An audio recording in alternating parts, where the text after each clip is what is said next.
神預測 F 組關鍵戰，日本對突尼西亞，上半場打完，日本2-0領先。第4分鐘，中村敬斗邊路傳中，鎌田大地門前包抄破門，這是日本隊史世界盃最快進球。第31分鐘，上田以世禁區外一腳世界波，直接轟進遠角，門將完全沒機會。突尼西亞防線完全崩盤，換帥之後一點效果都沒有。日本完全控制中場，全控剪壓，突尼西亞連半場都過不了。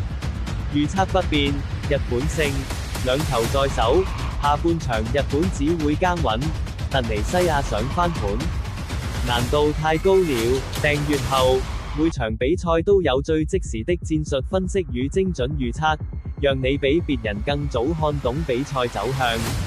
留言告訴我，下半場日本會再進幾球？突尼西亞能破蛋嗎？記得按讚加號訂閱加號開啟小鈴鐺，我們賽後見真章。